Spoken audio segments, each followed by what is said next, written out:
बृहस्पति जी बोले, हे ब्राह्मण, आप अत्यंत बुद्धिमान, सर्वशास्त्र और चारों वेदों को जानने वालों में श्रेष्ठ हो। हे प्रभु, कृपा कर मेरा वचन सुनो। चैत्र, आश्विन और आषाढ़ मास के शुक्ल पक्ष में नवरात्र का व्रत और उत्सव क्यों किया जाता है? हे भगवान, इस व्रत का फल क्या है?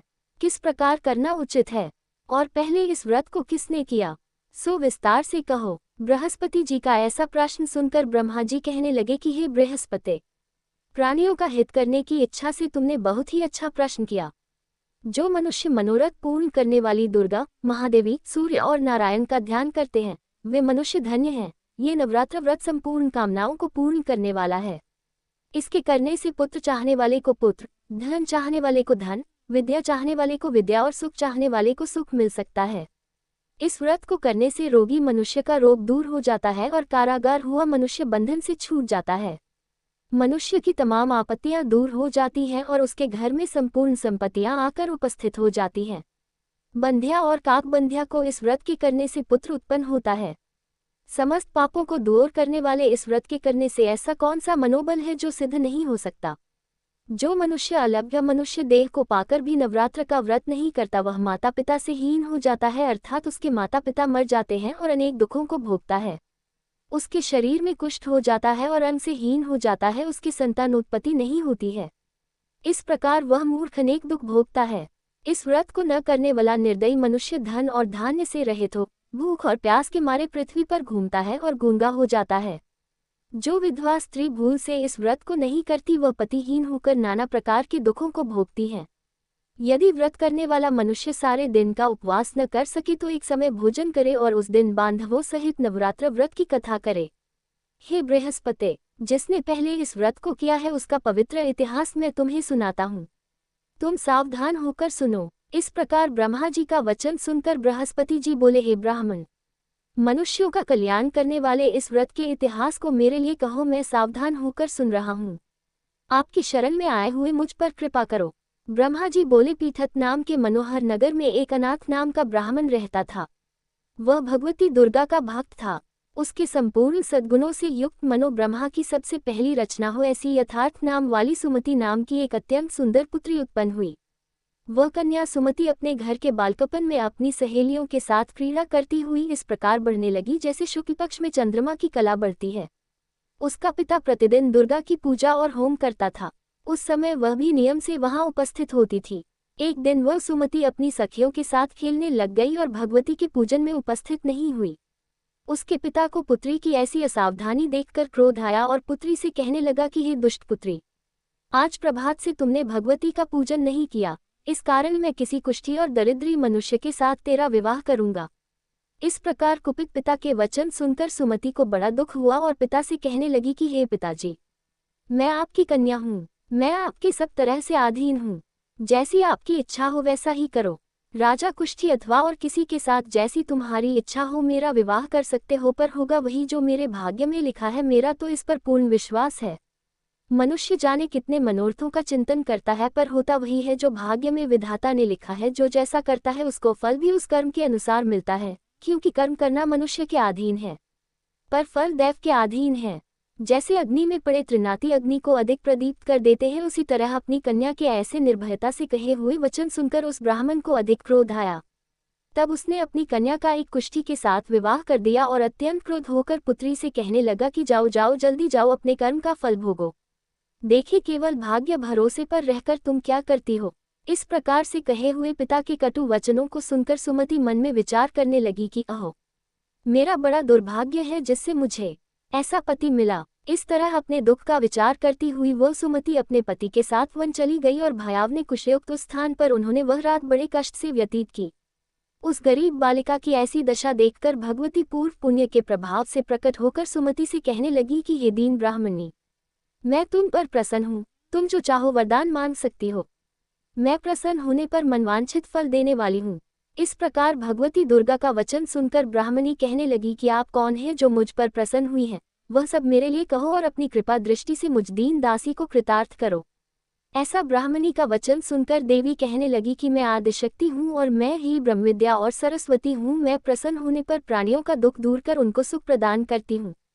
हे ब्राह्मणी, मैं तुझ पर तेरे पूर्व जन्म के पुण्य के प्रभाव से प्रसन्न हूँ। तुम्हारे पूर्व जन्म का वृतांत सुनाती हूँ, सुनो। तुम पूर्व जन्म में निषाद भील की स्त्री थी और अति पतिव्रता थी। एक दिन तेरे पति निषाद ने चोरी की। चोरी करने के कारण तुम दोनों को सिपाहियों ने पकड़ लिया और ले जाकर जेलखाने में कैद कर दिया। उन लोगों ने तेरे को और तेरे पति को भोजन भी नहीं दिया। इस प्रकार नवरात्रों के दिनों में तुमने न तो कुछ खाया और न ही जल ही पिया।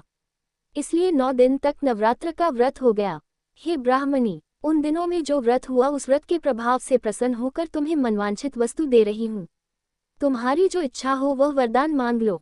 इस प्रकार दुर्गा के कहे हुए वचन सुनकर ब्राह्मणी बोली कि अगर आप मुझ पर प्रसन्न हैं तो हे दुर्गे, आपको प्रणाम करती हूँ। कृपा करके मेरे पति के कुष्ठ को दूर करो। देवी कहने लगी कि उन दिनों में जो तुमने व्रत किया था उस व्रत के एक दिन का पुण्य अपने पति का कुष्ठ दूर करने के लिए अर्पण करो। मेरे प्रभाव से तेरा पति कुष्ठ से रहित और सोने के समान शरीर वाला हो जाएगा। ब्रह्मा जी बोले। इस प्रकार देवी का वचन सुनकर वह ब्राह्मणी बहुत प्रसन्न हुई और पति को निरोग करने की इच्छा से ठीक है ऐसे बोली।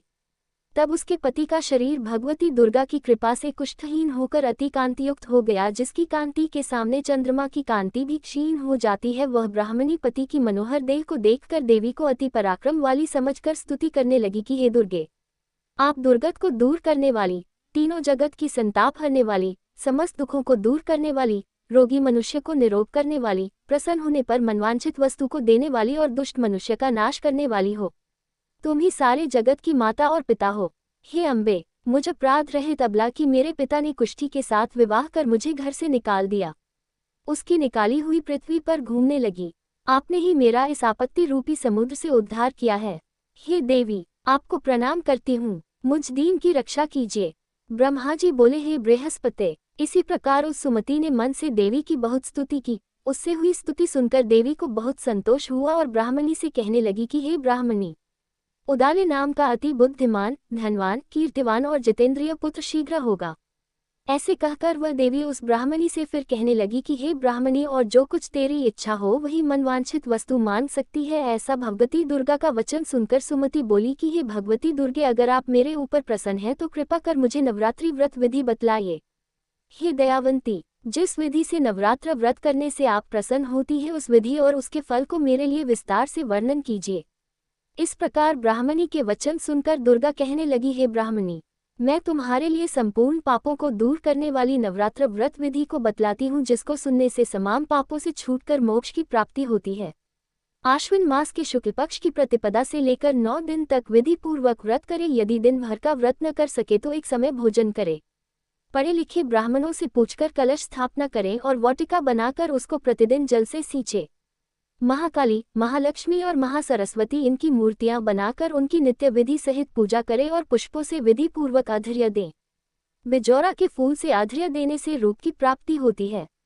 जायफल से कीर्ति, दाक से कार्य की सिद्धि होती है। आंवले से सुख और केले से भूषण की प्राप्ति होती है। इस प्रकार फलों से आध्र्य देकर यथा विधि हवन करें। खांड, घी, गेहूं, शहद, जौ, तिल, विल्व, नारियल, दाख और कदम इनसे हवन करें। गेहूं होम करने से लक्ष्मी की प्राप्ति होती है। खीर व चंपा के पुष्पों से धन और पत्तों से तेज और सुख की प्राप्ति होती है। आंवले से कीर्ति और केले से पुत्र होता है। कमल से राज सम्मान और दाखों से सुख संपत्ति की प्राप्ति होती है। खंड, घी, नारियल, जौ और तिल इनसे तथा फलों से होम करने से मनवांछित वस्तु की प्राप्ति होती है। व्रत करने वाला मनुष्य इस विधान से होम कर आचार्य को अत्यंत नम्रता से प्रणाम करे और व्रत की सिद्धि के लिए उसे दक्षिणा दे। इस महाव्रत को पहले बताई हुई विधि के अनुसार जो कोई करता है उसके सब मनोरथ सिद्ध हो जाते हैं। इसमें तनिक भी संशय नहीं है। इन 9 दिनों में जो कुछ दान आदि दिया जाता है उसका करोड़ों गुना मिलता है। इस नवरात्र के व्रत करने से ही अश्वमेध यज्ञ का फल मिलता है। हे ब्राह्मणी, इस संपूर्ण कामनाओं को पूर्ण करने वाले उत्तम व्रत को तीर्थ मंदिर अथवा घर में ही विधि के अनुसार करें। ब्रह्मा जी बोले, हे बृहस्पति, इस प्रकार ब्राह्मणी को व्रत की विधि और फल बताकर देवी अंतर्ध्यान हो गई। जो मनुष्य या स्त्री इस व्रत को भक्तिपूर्वक करता है वह इस लोक में सुख पाकर अंत में दुर्लभ मोक्ष को प्राप्त होता है। हे बृहस्पति, ये दुर्लभ व्रत का महात्म्य मैंने तुम्हारे लिए बतलाया है। बृहस्पति जी कहने लगे, हे ब्राह्मण, आपने मुझ पर अति कृपा की जो अमृत के समान इस नवरात्र व्रत का महात्म्य सुनाया।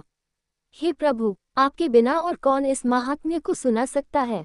ऐसे बृहस्पति जी के वचन सुनकर ब्रह्मा जी बोले, हे बृहस्पति, तुमने सब प्राणियों का हित करने वाले इस अलौकिक व्रत को पूछा है, इसलिए तुम धन्य हो। ये भगवती शक्ति संपूर्ण लोकों का पालन करने वाली है। इस महादेवी के प्रभाव